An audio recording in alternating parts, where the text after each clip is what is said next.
Soñar es posible.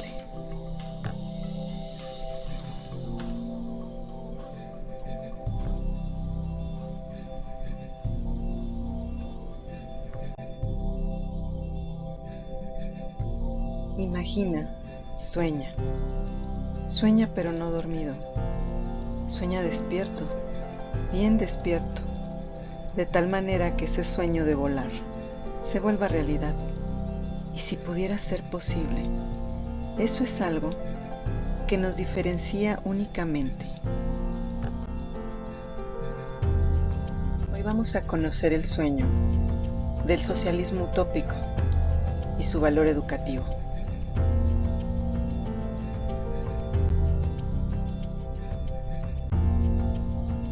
¿Por qué socialismo?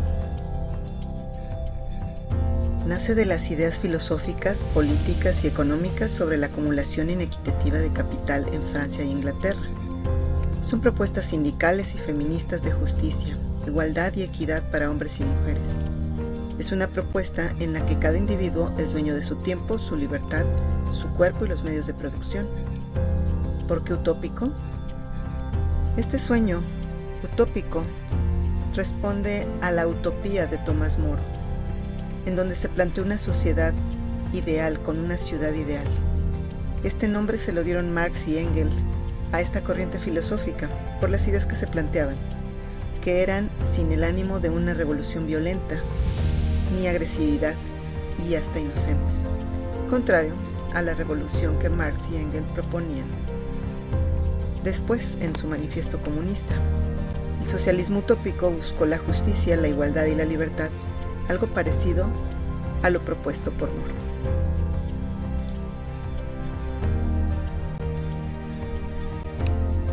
Vamos a hablar ahora de algunos soñadores teóricos de la filosofía del socialismo utópico. Entre ellos vamos a hablar del conde de Saint-Simon, del Charles Fourier y de Robert Owen.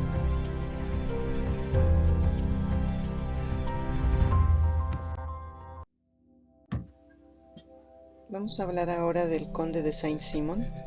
Este personaje lo que hizo fue que intuyó ideas reformistas en su época y tuvo como secretario nada menos que Augusto Comte, que después propusiera el positivismo. Entre ellos hicieron el desarrollo de una propuesta social que proponía que se debería organizar una comunidad social orgánica, donde se aboliera la propiedad privada y fuera del uso y beneficio de todos, y habría un nuevo orden industrial, que pondría fin a la pobreza y a la humillación del proletariado. Esta transformación la harían posible los empresarios y la clase dominante. La idea es que se desarrollara el cooperativismo, desechando el egoísmo y promoviendo la solidaridad. Hablemos ahora de Charles Fourier. Este señor fue tomado como un loco en su tiempo. Se dedicó casi toda su vida a expresar en escrito sus ideales. Era un hijo de comerciantes, renegaba de su ocupación al justificar que el comercio era un lastre para la economía.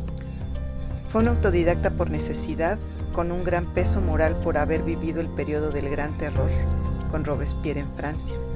Al no poder continuar sus estudios superiores, hizo una propuesta de sociedad ideal, sin violencia y con justicia verdadera, con verdadera libertad. Su proyecto de sociedad incluso llegó a plasmarse en papel, pero no se halló algún mecenas para su proyecto de los falansterios, que iban a ser comunidades diversas pero autogestivas.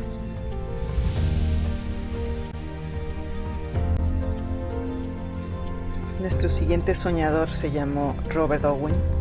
Él era escocés, fue un gran comerciante e industrial que tenía la idea de beneficiar a sus trabajadores con educación y trabajo, haciendo su industria como una familia. Su ideal y propuesta socialista fueron las sociedades autogestivas y cooperativas. Su primer experimento fue en su empresa textil New Lanark en Escocia. Hizo sus primeros experimentos de este tipo, prohibió el trabajo infantil en sus primeros años e instituyó la escuela primaria gratuita, consiguiendo buenos resultados. Su principal interés era eliminar la pobreza, el desempleo y la explotación de adultos y sobre todo de los niños, que se les obligaba a trabajar largas jornadas. Incluso consiguió que se emitiera una ley textil que reguló este hecho. Más tarde incluso crearía sindicatos, los primeros en su tipo, y sus principios fueron seguidos por la Segunda Internacional.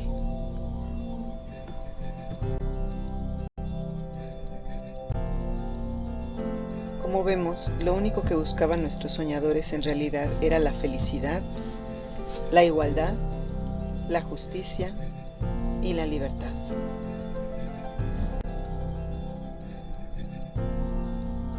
Los efectos en la educación del socialismo utópico en tiempos de Robert Owen y ahora también era una realidad que la ignorancia era el peor cáncer social y llevaba a la población a estar sumida en la miseria económica y moral, de tal suerte que, tomando también principios del utilitarismo, había un convencimiento pleno de que sin la educación la sociedad no podría continuar.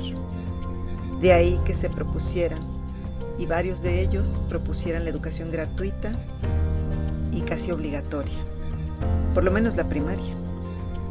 Además, el principal argumento es que somos influenciados a cómo vivir principalmente por la formación y las circunstancias, y es un hecho de que los criminales son objeto de su entorno.